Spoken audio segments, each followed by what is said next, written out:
Tamam.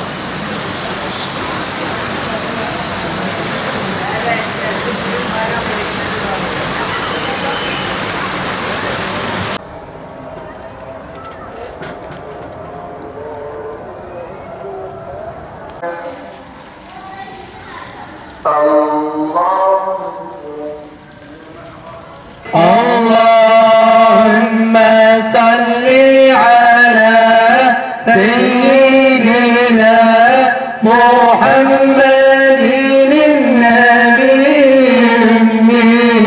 وعلى آله وصحبه وسلم. اللهم صل على سيدنا محمد النبي وعلى آله وصحبه وسلم. صل على سيدنا محمد النبي وعلى آله وصحبه وسلم. اللهم صل على سيدنا محمد النبي وعلى آله وصحبه وسلم. وعلى آله وصحبه وسلم. اللهم صل على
Kurban Bayramı bizim kendi ciğerlerimizi kurban verdiğimiz bir özelliğe, bir anıya sahiptir.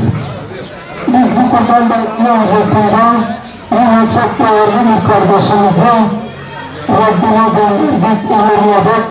İnşallah İbrahim'i bir duruşa sahip olan Muhammed Ravuz'un da yine Resuller gibi hareketimize bereket katacağına inanıyoruz.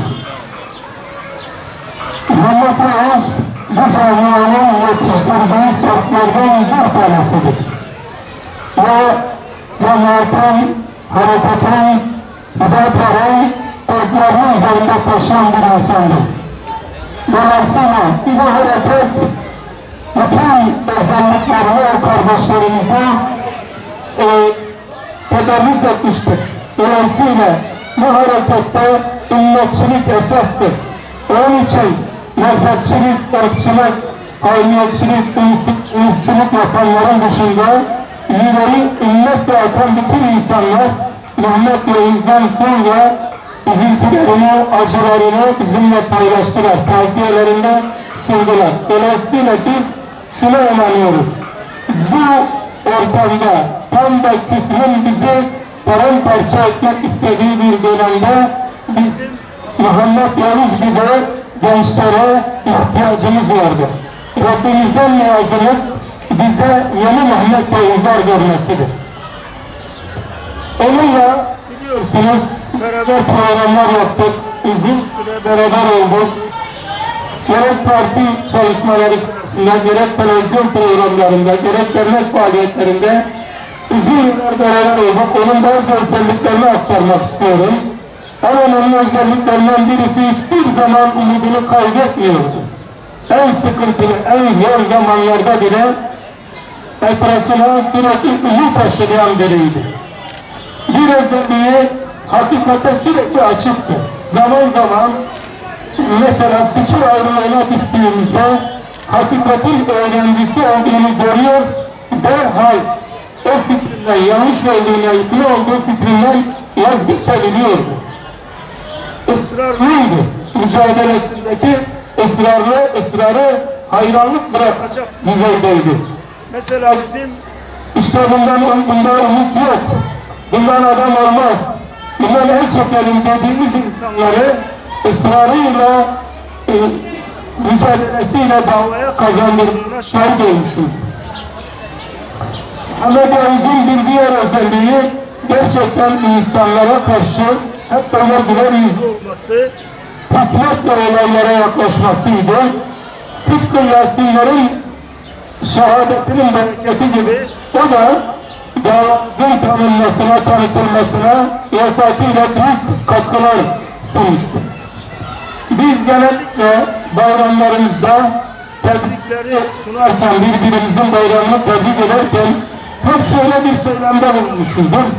Gerçek bayramlara ulaşmak umuduyla. Çünkü bayramlar da özellikle küfrün saldırılara giderek yoğunlaşıyor. Bayramlarımızı zehir etmeye çalışıyorlar. Hatırlayın, bayramdan önceki Cuma günü Mescid-i Aksa'da yine saldırılar vardı. İsrail'in saldırıları vardı. Halen dünyanın muhtelif coğrafyalarında Müslümanlara yönelik saldırılar devam ediyor. Ama şunu da hatırlatmak isterim ki artık Müslümanların da direnişi giderek güçleniyor, güç kazanıyor. Belki son 50 yıldır, 100 yıldır hasretle beklediğimiz küfre karşı tam anlamıyla zafer niteliğinde hadiseler yaşıyoruz. Mesela Tağut'a ait, Mahmud'a ait, çağın firavununa ait Amerika'nın uçağını düşüren Müslümanlar, yine zamanın en büyük firavunlarından biri olan İngilizlere ait gemilere el konulması aziz bir mesele değildir. Bunların inşallah arkası gelecektir ve ben inanıyorum ki çok uzak olmayan bir zamanda Müslümanlar artık bayramlarını kutlarken önemli bir kısmı, belki bayram mutlularımızın önemli bir kısmı Mescid-i Aksa'dan olacaktır. Özgür Kudüs'ten olacaktır. Ben bu topluluğun içindeki kardeşlerimizin bir kısmının belki de Kudüs, Özgür Kudüs'te, İsrail'in coğrafyamızdan silinmiş olduğu bir Kudüs'te bayram hutbelerine, bayram namazlarına katılacağına inanıyorum ve umuyorum. Tekrar hepinizin bayramını tebrik ediyorum. Allah'a emanet.